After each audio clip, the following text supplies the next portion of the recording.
ini sekarang stay di Singapura. Nah, Ibu Alice ini punya pengalaman yang lebih dari 20 tahun sebagai seorang pakar kesehatan di bidang holistik, dan beliau memiliki pelanggan 70.000 ke kita. Apa itu redox signaling molecule dan kenapa redox signaling molecule itu sangat baik buat kesehatan kita. Nah, untuk waktu dan tempat saya serahkan ke Bu Alice. Silakan, Bu. Makasih. Dengar ya suara saya? Dengar, Bu. Oke, thank you untuk Suartini, Angels, Jasmine. Malam ini saya welcome semua yang baru bergabung malam ini, dan ini kongsi-kongsi. Kita masih rayain Chinese New Year ya. Nanti mungkin kalau biasa saya sih nggak bisa nyanyi sih, atau nggak bisa terlalu bisa ngomong bahasa Chinese sih. Ngerti dikit-dikit lah ya. Ini cintanya Cina rada nyasar. Cina Indo. Anyway, welcome semua untuk yang baru pertama kali di sini. Nama saya Alice, saya ada rekan kerja Jasmine dan Suartini. Thank you sudah bergabung di Asia Cellular Health. Jadi mungkin Anda bingung, apa sih gitu. Terus tadinya mungkin dikirimin lagi, aduh kemakmuran kesehatan, apa sih itu? Ya, nggak apa-apa Bapak Ibu. Kita, malam ini saya mau ajak Bapak Ibu untuk kita berbagi. Ya, jadi saya mau banyak bercerita.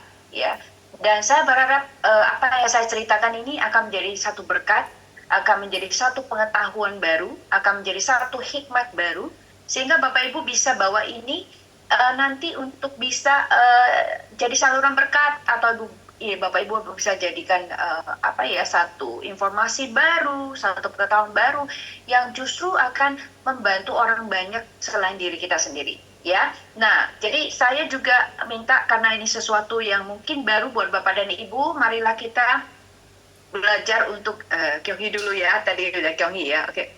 Marilah kita belajar untuk membuka pola pikir kita. Jadi kadang-kadang kalau kita belajar sesuatu yang baru, atau mungkin pertama kalinya kita mendengar sesuatu yang baru, ya kita akan belajar dengan membuka pola pikir kita. Jadi dikatakan bahwa kalau mindsetnya kita tidak terbuka, maka seperti parasut yang tidak terbuka. Pada saat ada terjun, parasutnya nggak terbuka, ya tidak berguna Bapak Ibu. Ya, jadi kita dengerin dulu, nanti didengerin dulu. Pada akhir penghujung nanti Bapak Ibu boleh bertanya, apa aja boleh bertanya. Ya, saya akan berusaha untuk menjawab. Oke? Nanti kalau tidak bisa saya jawab, pasti saya akan pelajari, saya cariin jawabannya. Saya selalu begitu Bapak Ibu. Ya. Nah, kita mulai dari yang namanya dengan sesuatu yang tidak asing di kita, yaitu penuaan. Siapa yang tidak menua hari ini? Kayaknya nggak ada ya. Yang ada cuma ada di film Bapak Ibu. Pernah nonton yang Benjamin itu, di mana dia dari tua terus jadi kecil. Terus saya lagi tanya, aduh gimana dia? Mas tuanya dia dari mana gitu ya? Anyway, so itu hanya film Bapak Ibu. Kenyataannya tidak seperti itu ya. Kita lahir, lalu kita menua. Oke, nah itu sesuatu yang kita nggak bisa cegah. Tetapi ada satu hal yang Bapak Ibu akan menjadi satu pilihan, yang namanya dengan kesehatan. Ya, jadi kesehatan itu satu pilihan. Jadi kalau ada dua jalan, Bapak Ibu nggak bisa ke tengah, karena di tengah nggak ada jalan. Mau ke kiri atau mau ke kanan, mau sehat atau tidak. Tidak ada garis tengah, tidak ada garis abu-abu Bapak Ibu. Apakah Anda sehat atau Anda tidak sehat? Intinya di sana. Dan ya, pilihan itu juga membawa kita kepada hal-hal kedepannya nanti. Karena kita lihat kesehatan kita, ya, total pada zaman-zaman seperti ini, banyak sekali orang-orang yang mengalami segala macam keanehan penyakit. Ya, bahkan sesuatu yang tadinya mungkin generasi sebelumnya tidak alami Bapak Ibu. Bahkan mungkin juga tidak di garis keturunan. Ya, lalu apa yang terjadi? Inilah yang disebut dengan tanda-tanda penuaan dini. Nah, menua itu tidak hanya sekedar keriput ya Bapak Ibu ya, tidak hanya sekedar rambutnya putih, tapi lebih daripada itu. Semua itu sudah mulai dari dalam Bapak Ibu. Lalu kemudian mulai sedikit-sedikit keluar di bagian luarnya. Jadi sebenarnya bagian luar yang Anda lihat itu tidak separah yang ada di dalam. Ya, saya katakan sekali, bagian luar yang kita lihat tidak separah yang di dalam. Jadi di dalam itu sudah bergejolak, baru mulai keluar Bapak Ibu. Ya, oke. Jadi ada banyak sekali ada orang yang energinya, Bapak Ibu kalau perhatikan anak-anak sekarang itu mereka gampang sekali capek. Makanya di luar itu banyak sekali, wah minuman berenergi lah, inilah, itulah, boost, energi lah segala macam. Padahal generasi sebelumnya atau generasi saya nggak ke sana gitu loh, ya. Nah, terus kemudian orang-orang yang gampang, yang dulu itu zaman saya nih yang lagi remaja, itu yang rontok rambut itu bisa dikatakan 90% itu adalah pria gitu. Sekarang pria dan wanita sami mawon, bahkan tidak lagi kita lihat orang-orang yang punya garis keturunan kebotakan, yang tidak punya garis keturunan kebotakan itu juga sama, ya. Terus kemudian ada lagi yang kita sebut dengan kita lihat anak-anak yang 16 tahun bisa rambutnya putih, hampir putih semua, 70%. Saya pribadi, keluarga saya mengalami itu, terutama di keponakan saya. Sementara bapak dan ibunya di usia segitu nggak ada yang seperti itu. Ditanya lagi sampai orang tua saya, nggak seperti itu juga. Lalu apa yang terjadi dengan generasi kita sekarang? Ya, dan ada banyak juga mereka yang sekarang mulai di usia yang belum sampai usia senja sudah banyak yang demensia, sudah banyak yang heart attack. Apa yang terjadi Bapak Ibu? Nah, ini yang saya ingin bagikan, ya, sesuatu yang simple. Saya tidak mau teknikal, saya juga tidak mau membagikan dengan bahasa-bahasa dewa yang wow sampai di sini. Lalu kita sebagai orang-orang awam pusing 7 keliling, ya. Nanti kita nggak perlu puyar Bapak Ibu, oke? Jadi menua itu sesuatu yang normal, tetapi kalau menua dini, sorry ini bukan diri ya, menua dini itu sesuatu yang tidak normal Bapak Ibu. Nah, ini yang saya ingin bawakan, saya ingin bagikan sedikit. Nah, ini adalah satu gambaran di mana ini yang terjadi di Singapura, Bapak Ibu, bahwa uang yang dikeluarkan ya untuk menanggulangi tentang segala macam penyakit, dan di zaman pada masa-masa penuaan, di mana kita lihat baby boomer sekarang sudah di atas 50 Bapak Ibu. Ya, dan itu makin banyak, dan dunia saat ini, belahan dunia mayoritas mengalami apa? Lebih banyak orang tua daripada orang muda. Benar nggak Bapak Ibu? Itu terjadi drastis di Jepang, di Eropa Bapak Ibu. Ya, nah kalau yang menua lebih banyak berarti bisa jadi masalah makin banyak, karena berhubungan dengan kesehatan. Dan di Singapura ada satu penelitian mengatakan bahwa di tahun 2016 ada 9,8 bilion Singapura yang harus dikeluarkan untuk menangani masalah kesehatan Bapak Ibu. Nah, ini nggak main-main. Ya, ini yang Singapura, saya nggak terlalu tahu yang untuk Indonesia Bapak Ibu, oke? Oke, sorry. Nah, jadi dengan bertambahnya, dan mereka masuk kepada kategori daripada penyakit Bapak Ibu, ya. Coba pada bayangkan, ini estimasi sampai 2030. Kalau saya melihat ini sudah berapa tahun yang lalu diprediksi ini, tapi pada kenyataannya bisa lebih cepat, lebih banyak daripada apa yang sudah diprediksikan. Anda bayangkan kalau dari satu dari 7 orang kena diabetes, wow, di Singapura itu ada berapa juta orang, ya kan? Di Indonesia 2 juta lebih. Ya, bagaimana coba kalau ini terjadi di Indonesia? Ya. Nah, heart attack tidak hanya terjadi pada orang tua Bapak Ibu. Cancer. Kita sekarang kalau dengan cancer kayaknya biasa aja ya Bapak Ibu. Dulu tuh wow, cancer. Sekarang jadi biasa saja karena saking banyaknya orang kena cancer. Lalu stroke dengan orang-orang muda. Semakin lama kita makin tidak lagi shock, karena jadi biasa, jadi sesuatu yang lebih normal Bapak Ibu. Nah, ini yang tidak boleh terjadi di lingkungan kita. Nah, kalau lebih banyak masalah, berarti uang yang dikeluarkan itu lebih banyak, 9,8 billion Sing dollar Bapak Ibu. Saya nggak tahu gimana tuh ngitungnya di rupiah. Ya, jadi kita tahu bahwa teknologi terus berkembang, benar nggak Bapak Ibu? Ya, yang dimana diharapkan bahwa teknologi itu berkembang untuk menyelesaikan lebih banyak masalah. Buktinya kan seperti itu Bapak Ibu. Ya, dulu kita, wah nggak ada pembantu. Misalnya saya kasih contoh, nggak ada pembantu, waduh mesti ngepel, mesti jadi osin kan di rumah. Itu bahasa kerennya. Sekarang, Bapak Ibu nggak perlu osin, karena ada robot Bapak Ibu. Benar nggak? Dia bisa ngepel, dia bisa nyapu, bisa diatur waktunya, bisa dikasih tahu mana dulu. Coba. Tapi apakah robot tidak punya problem? Yes, Bapak Ibu. Apakah sepenuhnya menyelesaikan masalah? Tidak, hanya sebagian Bapak Ibu. Nah, teknologi-teknologi yang seperti ini, ya, terutama di kesehatan, banyak sekali justru tidak membuat menyelesaikan lebih banyak masalah, tapi justru bikin lebih banyak masalah Bapak Ibu. Coba Bapak Ibu lihat kiri kanan. Sekarang ada penyakit yang di mana gejala-gejalanya itu beda dengan zaman-zaman sebelum.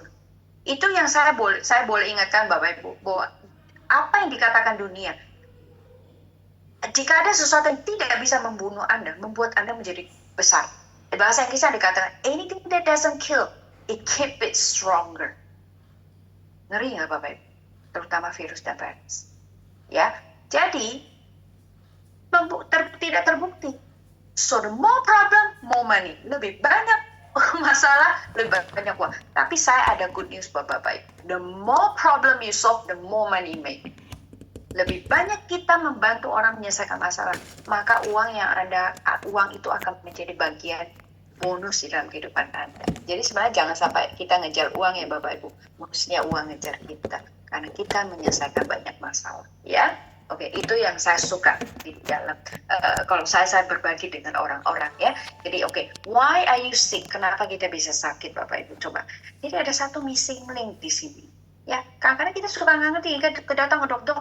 Padahal kita udah hidup mungkin belasan tahun, jarang-jarang ke dokter. Misalnya mungkin kita ada 10 tahun nggak pernah ke dokter, terus duduk sama dokter, saya kenapa ya? Sebenarnya nggak salah, saya nggak pernah anti dokter. Kita memang harus datang ke dokter, karena mereka punya alat-alatnya gitu. Nggak mungkin kita punya laboratorium sendiri kan Bapak Ibu. Nah justru dokter mengambil darah, scanning, untuk mengetahui kondisi badan kita seperti apa. Tapi justru yang mengetahui kenapa terjadi apa yang terjadi adalah kita sendiri. Karena kita hidup tiap hari. Benar nggak? Oke? Nah, dokter itu memberikan konklusi melalui segala macam diagnosa, alat diagnosa, darah, scan, dan segala macam Bapak Ibu. Jadi kalau kita lihat dalam tubuh, kita punya sekitar 75 triliun sel minimum Bapak Ibu. Jadi kumpulan dari sel itu menjadi satu jaringan. Kemudian jaringan menjadi organ tubuh, jadi satu sistem, jadi satu tubuh. Jadi Bapak Ibu kalau perhatikan dari satu keseluruhan tubuh ini satu kesatuan. That's why saya belajar holistik Bapak Ibu. Karena tidak ada satu organ yang bisa berdiri sendiri. Jadi kalau satu rusak mempengaruhi yang lain. Nah, jadi sebenarnya kalau kita lihat lagi Bapak Ibu, ini bukan masalah isi, ini adalah kebenarannya. Kita nggak bisa hanya treat satu organ Bapak Ibu, nggak bisa. Karena Anda nggak punya kontrol. Apa yang masuk di mulut tidak bisa dikontrol. Mau kemana Anda tidak punya kontrol. Benar nggak Bapak Ibu? Itu kebenarannya. Ya, jadi kalau kita lihat, kita dari 75 triliun sel, 1 menit ada 1 juta sel yang rusak, berarti ada 1 juta sel yang baru untuk menggantikan. Nah, pertanyaannya bagaimana kita tahu mana yang perlu diganti, mana yang rusak, mana yang perlu diproteksi? Kita tahu dari mana Bapak Ibu? Kalau tidak ada signal, tidak ada yang memberitahukan yang mana harus digantikan, tidak ada komandonya Bapak Ibu. Ya, jadi ini yang terjadi dalam tubuh kita. Maka Bapak Ibu kalau lihat kan tanda-tanda merah ini inflasi kemana-mana. Bayangin kalau ini satu rumah ada kebakaran di mana-mana. Tapi saking ruwetnya rumahnya, nggak tahu yang mana sumber kebakaran. Nanti dari sini nongol dikit. Yang mana yang mesti diberesin? Komandonya nggak ada. Tidak ada orang yang memberikan penjelasan, Bapak Ibu. Bayangkan, ya? Oke. Saya rasa rumah lebih gampang ya. Kita lihat tatanya daripada badan ya, ruwet. Oke. Nah, saya tadi katakan bahwa saya tidak anti dokter, berarti saya juga tidak anti obat. Kita perlu obatnya, yes Bapak Ibu. Tapi berapa lama? Oke? Nah, apakah kita harus mengatasi semua ini selalu harus dengan obat Bapak Ibu? Itu pertanyaan saya. Kalau Anda ada 1 pohon, akarnya harus kuat dan harus bagus, baru pohonnya rindang. Benar nggak Bapak Ibu? Nggak ada pohon rindang terus akarnya busuk. Bahkan orang mematikan pohon dari akar Bapak Ibu, bukan dipotong dari dahannya, akarnya. Saya dulu diajar pohonnya nggak mau mati-mati karena pohon apa tuh? Pohon beringin atau apa ya? Saya diajarin dikasih apa tau nggak? Akarnya dibolongin dulu dibor, dikasih minyak tanah, mati sendiri, nggak perlu ditebangin, rontok deh mati. Jadi akarnya Bapak Ibu. Nah sekarang ya ada satu pertanyaan yang saya ingin Bapak Ibu bertanya ke diri saya, kita harus jujur. Apakah Anda sakit karena kekurangan obat? Kalau saya ditanya seperti itu, saya mikir Bapak Ibu. Saya akan merenungkan. Ya, nah, jadi obat tidak selalu bisa menjadi jawaban bagi kesehatan kita. Saya mau katakan, sementara yes, tapi tidak untuk jangka panjang Bapak Ibu. Oke? Nah, kalau Anda lihat Anda satu ponsel baru, berarti mesti dicaskan Bapak Ibu. Lalu Anda isi dengan suplemen, dengan makanan baik, dengan air, dengan jus, dengan infus, dengan whatever suntikan, bahkan stem cell, obat-obatan. Semua dimasukin Bapak Ibu. Bukankah kita akan coba sana, coba sini? Karena kita bikin diri, tubuh kita kayak kelinci percobaan Bapak Ibu. Benar nggak? Tanpa kita mengerti bagaimana dasarnya tubuh bekerja. Oke? Nah kalau sudah dicas penuh, kita pikir, udah cas nih, udah bisa dipakai. Ternyata nggak ada signal Bapak Ibu. Aduh, bisa pakai nggak? Nggak bisa. Tubuh kita begitu rumit Bapak Ibu. Inilah kuasanya Tuhan. Kompleksitas daripada komunikasi, network di dalam tubuh kita, itu tidak gampang untuk dimengerti. Sampai hari ini saintifik masih terus mencari Bapak Ibu. Para peneliti. Jadi kalau nggak ada signal bagaimana Bapak Ibu? Artinya kalau signal tidak bagus, tidak ada orang memberikan komando, maka kita tidak akan mampu mencapai potensi kesehatan tubuh. Tidak akan mampu Bapak Ibu. Mau seberapapun yang Anda konsumsi. Masalahnya bukan apa yang Anda konsumsi. Setelah dikonsumsi itu siapa yang mengkomandokan? Oke, kalau kita lihat MRT Singapura untuk masa depan Bapak Ibu, ya. Sekarang aja sudah cukup banyak, simpang siur mana-mana. Ini gambarannya. Kalau Anda lihat gambar ini ruwet. Bapak Ibu bisa bayangin nggak? Setiap stasiun itu dengan stasiun yang lain, kalau tidak memiliki signal yang tepat waktu, tidak terlalu cepat dan tidak terlalu lambat, maka semuanya akan bergerak dengan baik. Tetapi kalau signal yang ngaco, apa yang terjadi? No bro, hancurlah Bapak Ibu. Dan tubuh kita lebih ruwet, lebih kompleks dari ini. Kalau Anda lihat ini, satu persimpangan, ini bagus kan ya, rapi kan ya. Karena ada signalnya Bapak Ibu. Tapi kalau kayak gini gimana? Amburadul. Ya enggak? Ya. Bayangkan kalau ini tubuh kita. Oke Bapak Ibu, ini bukan menakut-nakuti, tapi saya ingin Bapak Ibu untuk belajar sedikit lebih kritis untuk kesehatan kita. Ya, orang gampang buat saya untuk ngomong yang bagus, tapi tidak bikin kita mikir Bapak Ibu. Ya, kan orang bilang mencegah itu lebih murah daripada mengobati. Jadi kita mulai dari sekarang. Kalau badan Anda seperti rumah di Amerika itu banyak yang pasang alarm. Kenapa? Karena langsung terutama di bagian komplek itu kalau misalnya terjadi ada asap atau kebakaran atau konslet ya Bapak Ibu, itu langsung ke pemadam kebakaran Bapak Ibu. Ya. Nah, jadi dia akan punya signal langsung kirim. Jadi Anda nggak perlu telepon, 5 menit sudah sampai. Karena kurang dari 5 menit sudah sampai ambulansnya Bapak Ibu. Nah selama ini apa yang kita konsumsi, saya ingin tadi Bapak Ibu kalau lihat dari film tadi, ini adalah faktanya, apa yang kita konsumsi selama berabad-abad ini, kurang lebih ada 10 abad, 100 tahun Bapak Ibu, itu mulai ditemukan, mulai dikenalkan itu yang disebut dengan vitamin. Dan konsumsinya begitu banyak Bapak Ibu, sampai detik ini, ada orang yang udah vitaminnya kayak makanan astronot. Is that how you live? Kita apakah akan tinggal seperti astronot? Ya Bapak Ibu ya. Nah apa yang Anda konsumsi saya ingin beritahukan Bapak Ibu. Yang Anda konsumsi itu adalah pemadam kebakaran. Sekarang yang memberikan signal siapa? Komandonya siapa Bapak Ibu? Itu pertanyaannya kan. Loh, kalau nggak ada komando, tidak ada signal, lah tidak dikirimkan, terus komando kebakaran dia ya duduk aja di kantor. Ya kan? Mungkin nanti setelah ada asap, mungkin ada asap bau, ada mungkin api, lihat api yang gede, itu baru signalnya, tapi manual Bapak Ibu. Itu yang sering terjadi pada tubuh kita. Sampai terjadi sesuatu keluar daripada tubuh kita, ada cedolan, ada ini, ada sakit, itu manual Bapak Ibu. Baru kita cepat-cepat cari. Benar nggak? Nah, saya mau kenalkan ini Bapak Ibu. ASEA Redox.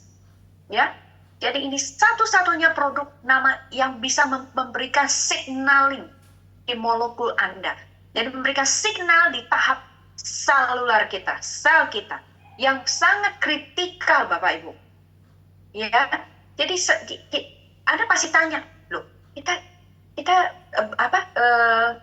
mengkonsumsi sesuatu memberikan signal di tubuh. Emangnya tubuh kita nggak ada signal? Atau kita bikin signal sendiri? Bapak Ibu pasti bertanya seperti itu kan? Nah, kita sudah memiliki signal dari waktu kita di janin ibu. Saya mau kasih tahu Bapak Ibu, inilah kuasanya Tuhan. Tuhan tidak pernah bikin tubuh kita lemah, tidak bagus. Dan ini adalah, saya mau katakan, you cannot outsmart God. Kita nggak bisa lebih pintar dari Tuhan. Tuhan sudah ciptakan, Tuhan sudah ngerti. Gitu. Tubuh kita sudah disiapkan dengan signaling. Pada saat ditemukan signaling ini, atau kita sebut dengan redox signaling, itu bukan bahasanya perusahaan Asia, Bapak Ibu. Ini bahasa dari penelitian. Jadi ada 3 orang menemukan signaling, redox signaling di dalam tubuh kita itu sudah ada dari kita kecil, dari kita bayi. Sehingga mereka mendapatkan Nobel Prize, Bapak Ibu. Anda bisa Google, keluar semua tuh. Itu tidak ada sesuatu, bukan sesuatu yang dirahasiakan. Seluruh dunia tahu. Ya mungkin kita aja yang nggak di bagian penelitian ya kita kurang tahu Bapak Ibu. Jadi begitu kita lahir itu full signalnya lah. Kalau misalnya kita HP ya 5G lah Bapak Ibu ya. Nah semakin kita bertumbuh signalnya mulai berkurang. Sama kadang-kadang HP kita nih, kita baru beli nih Bapak Ibu. Awalnya woi kenceng kan ya, kayak baterai lah gitu ya. Makin lama bertahun-tahun makin kurang kan Bapak Ibu. Pernah nggak pakai barang yang makin dipakai makin kuat dan makin tidak rusak? Nggak pernah Bapak Ibu. Benar nggak? Sama tubuh kita juga seperti signal juga seperti itu Bapak Ibu. Makanya bisa, iya. Nah, di dalam penelitian itu dikatakan bahwa setiap 10 tahun ada 10% yang berkurang. Kalau Anda lihat dari 10% yang berkurang, secara naturalnya kita bisa punya potensi untuk hidup sampai 100 tahun Bapak Ibu. Pertanyaan saya, berapa banyak orang hidup sampai 100 tahun? Indonesia pukul rata 70 tahunan. Anda kalau bisa sampai 80 tuh Anda extraordinary. Ya, saya bukan nakutin Bapak Ibu. Itu itu kenyataannya. Anda lihat sekarang kota Jakarta, polusinya kayak apa? Berapa sering kita bisa lihat langit biru? Ya enggak? Mungkin mesti 3 hari malam, 3 hari siang hujan baru kelihatan. Atau waktu masa COVID ya Bapak Ibu. Itu yang terjadi. Jadi kalau dia turun, kenapa bisa diskon sampai 30% Bapak Ibu? 30 tahun. Ya karena signalnya mulai makin berkurangnya drastis sekali. Bukan 10% lagi. Gitu loh. Ya. Jadi bagaimana saya hari ini mau bagikan kepada Bapak Ibu bahwa tubuh kita adalah tubuh yang luar biasa. Karena kita punya Tuhan yang luar biasa. Bahwa tubuh kita diciptakan oleh Tuhan mampu menyembuhkan diri sendiri. Bukan saya ngomong, Anda boleh baca, banyak sekali baca buku. Bahkan para saintifik, para profesor sekarang sudah mulai mengenali dan suruh mereka akui. Mereka hanya alat. Benar nggak? Tapi alat yang kita hormati karena mereka pelajari bagaimana caranya. Ya, bagaimana mereka bisa menuntun kita? Mestinya seperti itu Bapak Ibu. Ya, oke?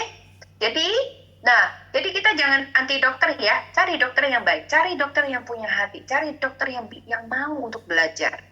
Itu akan sangat luar biasa. Kalau bagaimana ya pasien dengan dokter kalau kerja sama bagus kan luar biasa. Oke. Jadi ini kebanyakan saya mau kasih gambaran 2 mobil Bapak Ibu. Kenapa saya gambarkan ini? Karena banyak orang kadang-kadang datang ke saya dia bilang gini, Bu Elis, saya sudah lakukan kesehatan 10 tahun yang lalu, 15 tahun sampai hari ini tetap bagus luar biasa. Luar biasa. Saya katakan begitu, tapi saya ingin bagikan sesuatu kepada Bapak. Kalau Anda konsumsi sesuatu vitamin atau apa sudah 10 tahun, ya kan? Terus ada konsumsi yang sama 10 tahun lagi, agak sedikit tidak nyambung Bapak Ibu. Kenapa saya katakan begitu? Karena Anda lihat mobil baru dan mobil tua. Mobil baru kalau masuk servis, beda nggak apa yang diservis? Beda, caranya aja beda. Tapi mobil tua diservis sama nggak dengan mobil baru? Beda Bapak Ibu. Makanya kita belajar. Setiap 10-15 tahun ada new wave, ada sesuatu yang baru yang kita mesti mengerti supaya kita bisa masuk kepada alam yang lebih natural untuk bisa memperbaiki diri sendiri Bapak Ibu. Ya, oke?